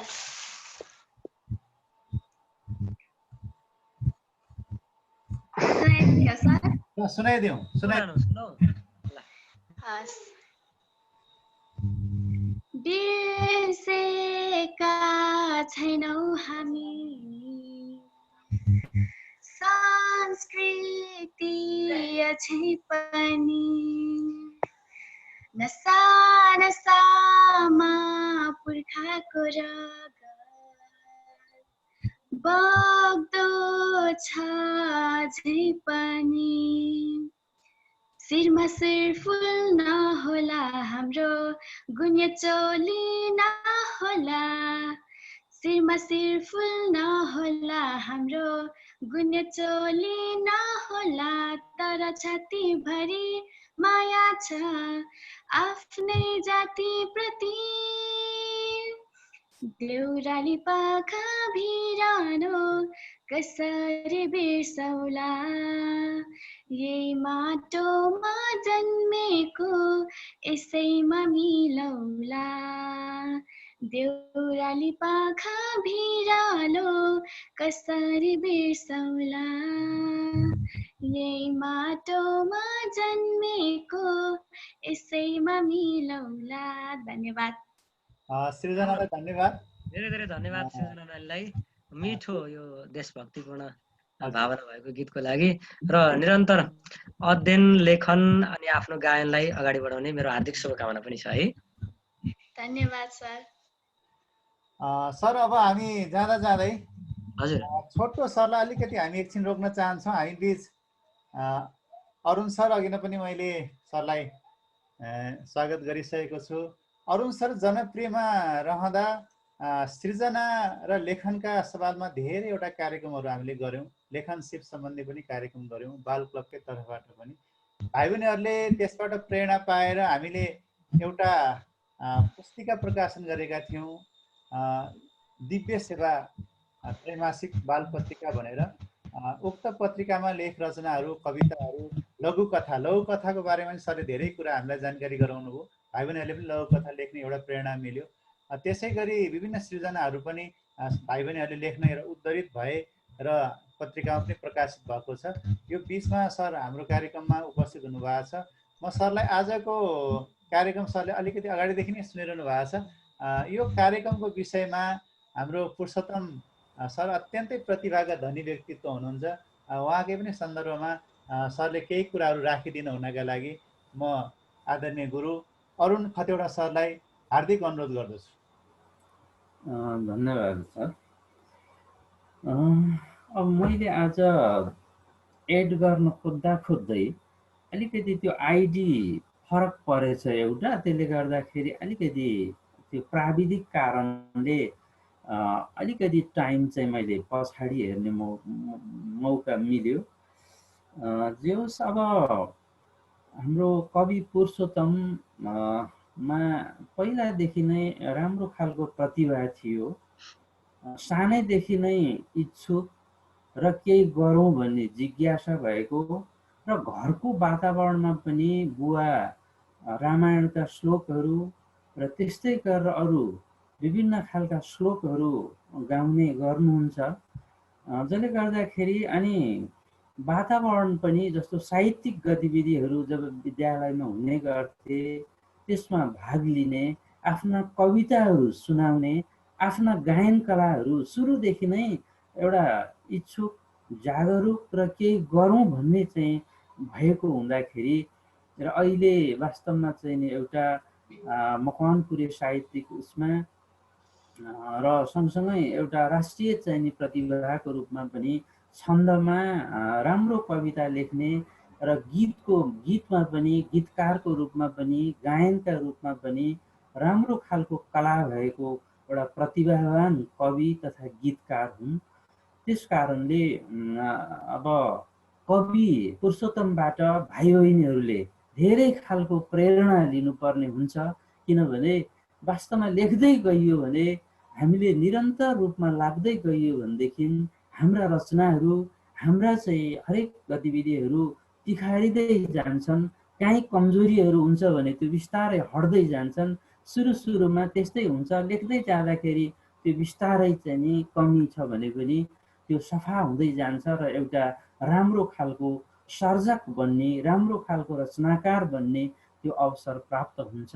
त्यस अर्थमा पनि बेला बेलामा यो जुन खालको कार्यक्रम भयो आज युक्तलाल सरसँग कुरा गरेर यो खालको जुन भयो यसले भाइ बहिनीहरूले पनि यस्तो कार्यक्रम हेरेर आफूले प्रेरणा लिनुपर्छ।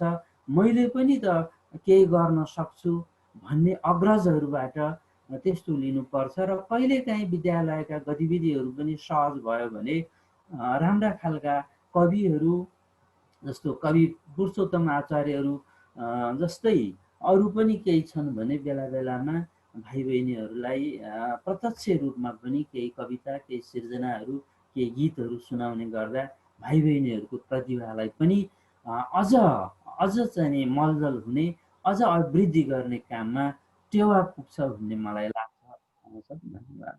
हजुर सरलाई धन्यवाद। निर सर सुनिरहनु भएको छ? छोटो सरले पनि छोटो राखिदिनु होला, हामी अब समय अन्तिममा छौँ सर। छोटो सरले राख्नु होला।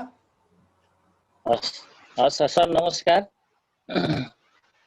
कार्यक्रममा आजको आकर्षक सर भनौँ प्रमुख अतिथि श्री पुरुषोत्तम आचार्य सर, त्यसै गरी जनप्रिय माविका पूर्व श्री अरुण सर, त्यसै गरी युक्तलाल सर, अन्य सरहरू, कार्यक्रममा उपस्थित अन्य सरहरू र भाइ बहिनीहरू।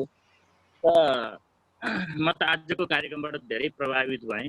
मैले यस्तो वास्तवमा मैले कुनै रचना पनि लेख्ने गरेको छैन र जुन उहाँले जुन रचनाहरू सुनाउनु भयो, जुन यहाँ प्रस्तुति गर्नुभयो, साह्रै हृदय छुने खालका छन्। वास्तवमा हाम्रो देशमा रहेका जुन हाम्रो समाजको परिस्थिति छ त्यो सबैलाई चाहिँ प्रतिनिधित्व गर्ने गरी त्यो कविताहरूले, उहाँको गीतहरूले चाहिँ प्रतिनिधित्व गर्दछ र छुँदछ, सबैका भावनाहरूलाई चाहिँ समेट्दछ। र यो कार्यक्रमले अवश्य नै यहाँले जुन कार्यक्रममा बसिरहनु भएका भाइ बहिनीहरू छन्, भाइ बहिनीहरूलाई नै अवश्य नै लाभ पुर्याउनेछ र यस्ता कार्यक्रमले भाइ बहिनीहरूलाई आफ्नो सृजनाहरूलाई चाहिँ रचना गर्नका लागि अत्यन्तै टेवा प्रदान गर्नेछ, उत्प्रेरणा प्रदान गर्नेछ। मैले त उहाँको कविताबाट धेरै धेरै सिक्न पाएँ, धेरै जान्न पाएँ। जे होस्, धेरै मिठो कविता लेख्नुहुँदैछ र धेरै कुरा सुन्न पाइयो, धेरै खुसी लाग्यो सर। उहाँलाई उहाँको फेरि यस्तै अपेक्षा गर्दछु, उहाँको जीवन अझ उज्जवलमय होस्, भाइ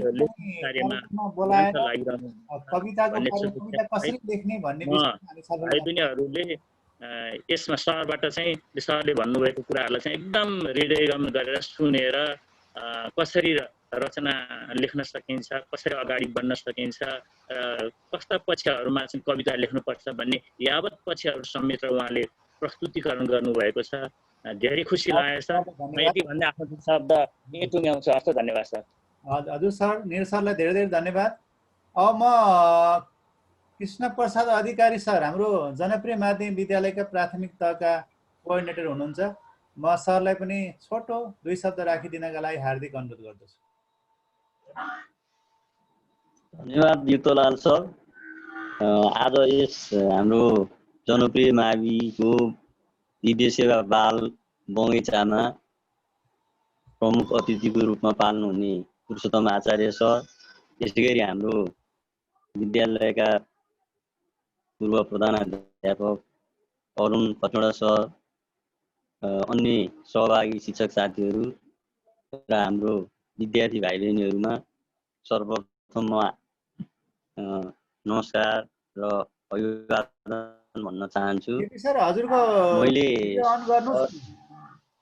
भिडियो अन गर्नुहोस्। हजुर भिडियो अन गर्नु न। हस् हजुर।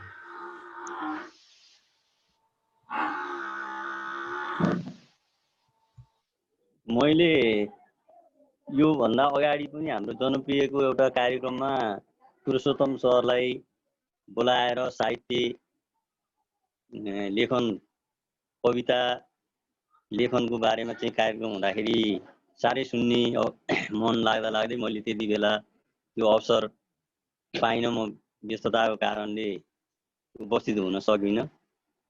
अहिले आज मैले उहाँको उपस्थितिमा उहाँले भाइ बहिनीहरूको लागि व्यक्त गर्नुभएका साह्रै राम्रा र भाइ बहिनीहरूको लागि धेरै उपयोगी कविताहरू, गीत र मुक्तक सुनाएर हामी सबैलाई उहाँले एकदम प्रेरणा दिनुभएको छ।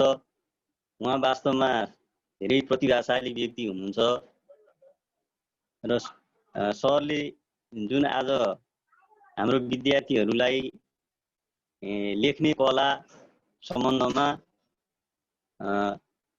एउटा गाउँ पाखाका समस्याहरूको बारेमा गहिरिएर अध्ययन गर्ने र त्यसमा गहिरिएर समाजलाई पढ्ने भन्ने जुन सन्देशमूलक खालको विचारहरू व्यक्त गरेर भाइ बहिनीहरूलाई प्रेरणा दिने काम गर्नुभएको छ र यसको प्रति उहाँलाई धेरै धेरै धन्यवाद पनि भन्न चाहन्छु।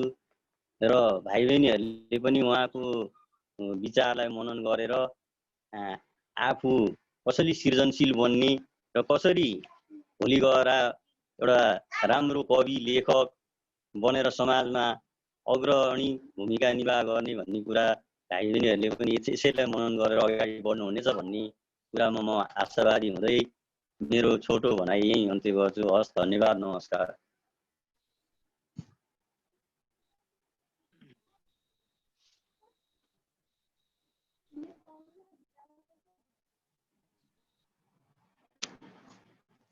युक्तलाल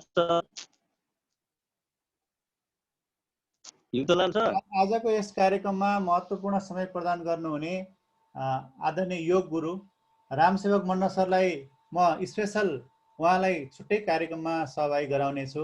यसै गरी हामी बीच चाहिँ पतञ्जलिकै योग साधक चाहिँ साधुराम राउत पनि उपस्थित हुनुहुन्छ। उहाँलाई पनि म हार्दिक स्वागत गर्दछु। म विद्यार्थीहरूको तर्फबाट आजको कार्यक्रम कस्तो लाग्यो, हाम्रो दिव्य सेवा बाल क्लबका चाहिँ सचिव विसर्जन चुनारा भाइलाई छोटो शब्द राखिदिन अनुरोध गर्दछु। अनि त्यस पश्चात म पुरुषोत्तम सरलाई मैले केही सोध्न छुटेका, हजुरले पनि केही भन्न छुटाएका केही कुरा छन् भने छोटो राखिदिनु होला र त्यसपछि हामी कार्यक्रम समापन गर्नेछौँ। विसर्जन चुनारा। नमस्कार सबैलाई, मेरो नाम विसर्जन चुनारा। आजको प्रोग्राम चाहिँ निकै नै राम्रो लाग्यो। अरूभन्दा पनि अझ सरले गाउनु भएको गीत, सरले भन्नुभएको कुरा। हजुर, भिडियो अन गरौँ। सर मेरोमा मिलिरहेको छैन। ल ठिकै छ, हामी सुनिरहेका छौँ। शुभकामनाका आजका कार्यक्रम कस्तो लाग्यो अलिकति केही कुरा राखिदिन अनुरोध गर्दछु। हस् हस्, सरले भन्नुभएको कुराहरू अनि गीत, सरको आवाज एकदम मिठो लाग्यो। अनि सबैजना उपस्थित हुनुभयो, त्यसमा खुसी लाग्यो। फेरि पनि आउनु पाऊँ, यस्तो कार्यक्रम भइ। हजुर, यति नै हो। हजुर, धन्यवाद। अब म पुष्पम सर आज आफ्नो कार्य व्यस्तताका बावजुद पनि यस कार्यक्रममा सहभागी हुनुभयो। आजको कार्यक्रममा अरुण सरले पुष्पम सरसँग मलाई जोडिनका निमित्त ठुलो सहयोग पुर्याउनु भएको छ। म सरलाई पनि धेरै धेरै धन्यवाद दिन चाहन्छु। र अन्तिममा पुष्पम सरलाई एउटा रचनासहित यस कार्यक्रममा मैले सोध्न छुटेका, हजुरले भन्न छुटेका केही कुराहरू सुनेर राखिदिन अनुरोध गर्दछु र त्यसपछि हामी कार्यक्रम समापन गर्नेछौँ। सर माइक अनम्युट गर्नुहोस्। सुन्नुभयो सर? सुनेको छ सर। धन्यवाद सर। भन्नुपर्ने कुरा त अब लगभग छैन, समय पनि निकै घर्किसकेको छ। आदरणीय युक्त सर जसले मलाई यो कार्यक्रममा जोडिदिनु भयो र विद्यार्थी भाइ बहिनीहरूसँग, आदरणीय शिक्षकहरूसँग जोडिने, आफ्नो सृजनात्मक प्रस्तुति राख्ने र आफ्नो साहित्यिक विचार अभिव्यक्त गर्ने जुन अवसर दिनुभयो त्यसको लागि म विद्यालय परिवार, युक्त सर र जुन बाल बगैँचा छ कार्यक्रम सञ्चालन गर्ने जुन दिव्य सेवा बाल क्लब छ त्यो सम्पूर्ण परिवारलाई म विशेष आभार प्रकट गर्न चाहन्छु। र कार्यक्रममा हौसलाको रूपमा सहभागी भइदिनु हुने, हौसला बढाउनको लागि जोडिदिनु हुने निर सर, कृष्ण सर र आदरणीय गुरु अरुण सर, यहाँहरू सम्पूर्णमा पनि म विशेष धन्यवाद ज्ञापन गर्छु। र विद्यार्थी भाइ बहिनीहरू जोसँग मेरो प्रत्यक्ष जुन यो प्राविधिक माध्यमबाट भए पनि साक्षात्कार हुन पायो, आफ्ना कुरा र यहाँहरूको कुरा केही बढी मैले आफ्नो तर्फबाट चाहिँ अलि मेरो एकरो बढी भयो, यहाँहरूबाट अलिक कम, धेरै कम आयो। र पनि यसरी यो साहित्यिक साक्षात्कार हुन पायो थोर बहुत, त्यसको लागि म अत्यन्त यहाँहरूप्रति पनि आभारी छु, यहाँहरूलाई पनि धन्यवाद दिन चाहन्छु। अब यहाँहरूले यो कार्यक्रमबाट कति के कुरा पाउनुभयो पाउनु भएन त्यो यहाँहरूको कुरा रह्यो।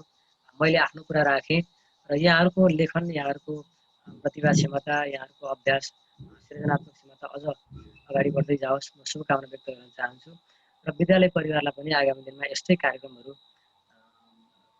थप्दै यसलाई अलि व्यवस्थित अझ गर्दै, आजको कार्यक्रम पनि व्यवस्थित नै रह्यो। अब यो हुन त हामी निषेधाज्ञाको बेलामा छौँ, सिङ्गो विश्व नै आक्रान्त भएको छ, धेरै मानिसहरू भनौँ न दिनानुदिन कतिपय मानिसहरू बितिरहेका छन्, यस्तो अवस्था छ। र पनि हामी यो समयमा यस्तै कार्यक्रम माध्यमबाट भने पनि जोडिन पायौँ, मलाई ज्यादै खुसी लागेको छ।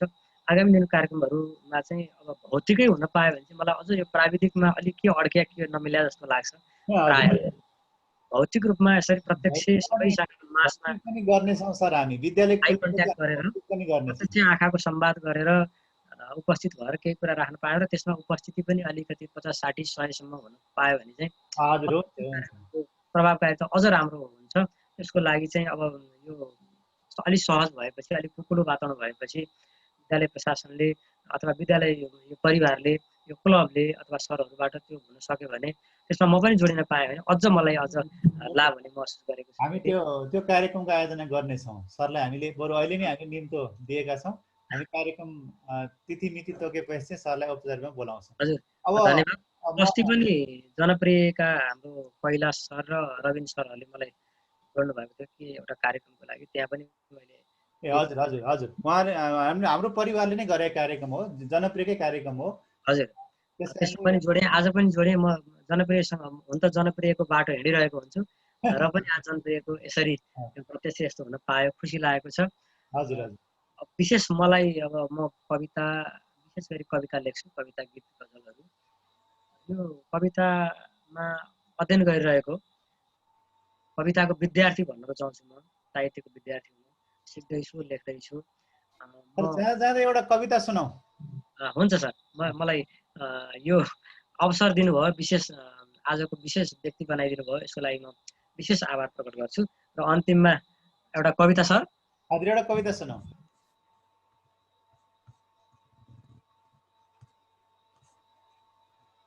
कुन सुनाऊ भनेर म गर्दैछु। म एउटा गीत सुनाउ गरे है सर, कविता सुनाऊ कि गीत सुनाऊ? हुन्छ हुन्छ।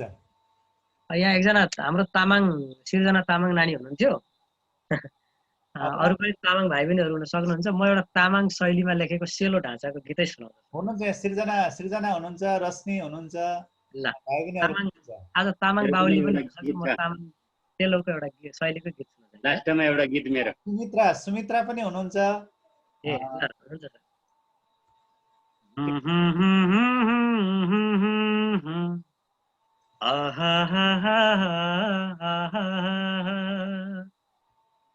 ए हे हे हे हे हे हे ला ला ला ला ला ला ला ला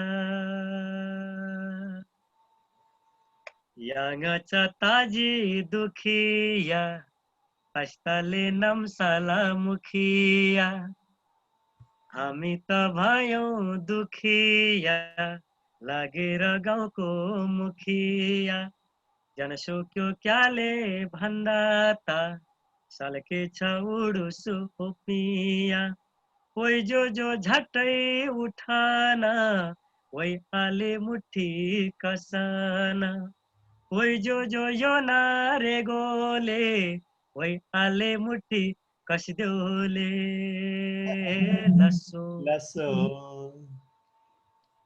घाटामा घुम्ने मदानी पानी नपाए चल्दैन मरेर काम गर्दा नि साँझको चुलो बल्दैन सोचे है क्या न यस्तो भो पसिना हाम्रो सस्तो भो साहुको व्यञ्जन 84 हाम्रो त गासै निस्तो भो ओइ नाना झट्टै उठान ओइ आँगा मुठी कसन ओइ नाना यो नारे गोले ओइ आँगा मुठी कसिदेऊले लसो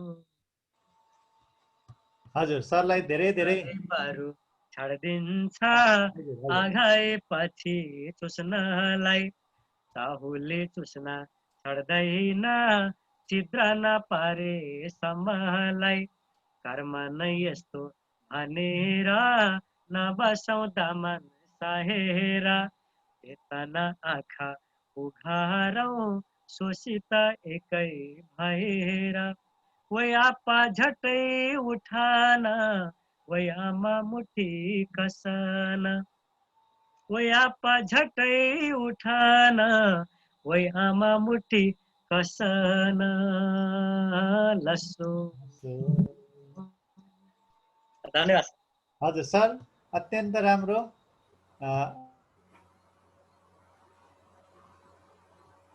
सरले सुनाउनु भयो। हामी अत्यन्तै आभारी भएका छौँ र श्री जनप्रिय माध्यमिक विद्यालय तर्फबाट सरलाई धेरै धेरै धन्यवाद दिन चाहन्छु र बाल बगैँचा कार्यक्रमको तर्फबाट पनि धन्यवाद दिन चाहन्छु। यस कार्यक्रममा सहभागी हुने सम्पूर्ण विद्यार्थी भाइ बहिनीहरू, आदरणीय शिक्षक साथीहरू सबैलाई म हार्दिक धन्यवाद दिँदै आजको कार्यक्रम यहीँ समापन भएको घोषणा गर्दछु। हस्त नमस्कार।